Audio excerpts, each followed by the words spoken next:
ქალწულების ზოდიაქოს უჯდება უკვე მეოთხე სახლში, მეოთხე სახლი ჩვენთან ეს არის ოჯახი, ეს არის მშობლები, ეს არის სახლი, სადაც ცხოვრობთ. შინაგანი სახლიც არ არის მარტო აქ გარეგნული, ახლა ჭერქვეშ ვართ, ხო? შინაგანი სახლი როგორი გვაქვს? აი ახლა ქალწულებს დაუდგებათ უახლოესი 9 თვის განმავლობაში ნენელა აი ჩრდილოვანი მხარის ამოტივტივება ვარ ჩემ თავთან კომფორტულად თუ არა ვარ. ვარ სახლში ოჯახის წევრებთან კომფორტულად თუ არა ვარ. შეიძლება ზოგს მოუნდეს მაგალითად სახლის შეცვლა, ზოგ შემთხვევაში ეს მისასალმებელიც არის, ხოლმე იმიტომ რომ შავმთვარე ძრავს რაღაც ისეთს, რაც გასაკეთებელი იყო დიდხანს, მაგრამ მაინც ყურადღება არის აქ მისაქცევი, იმიტომ რომ შეიძლება ისეთ სახლი არჩიონ, რომელიც არ იყოს თვათ კარგი, პოზიტიური, იმიტომ რომ შავმთვარე უფრო ისეთ სახლი შეიძლება იპოვონ, რომ სადაც მე რო გავა ეს შავმთვარე არ აღმოჩნდეს ისეთი კომფორტული, როგორც თავიდან ეგონათ, ხო?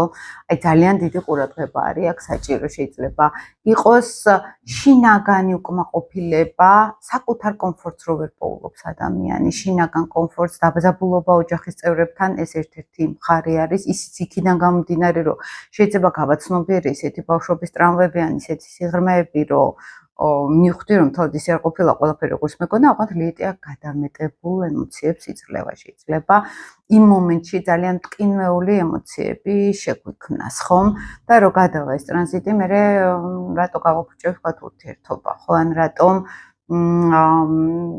გავყიდე ჩემი წინაპრების სახლის სიტყვაზე, იმიტომ რომ მაგ პერიოდში ვერიქით იგვიბიძგებს რაღაცნაირად ამ მეოთხე სახლის ზონაში ოჯახთან დაკავშირებით ან სახლთან დაკავშირებით რაღაცები შევცვალ.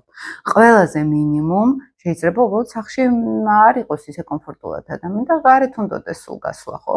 იმიტომ რომ რაღაც სახლში შემოდივარ და რაღაცა მომძიმებს, არ ვიცი რა მომძიმებს გარკვეულწილად, ხო? ან არ არის ის ატმოსფერო, რომელიც ეხლა კომფორტულად მომყოფებს. ან პირიქით თავიდან რომ ვაიმე სულ სახლში მინდა ყოფნა და სად ვიყავი აქამდე და დავალაგო, მოვაწესრიგო ყველაფერი.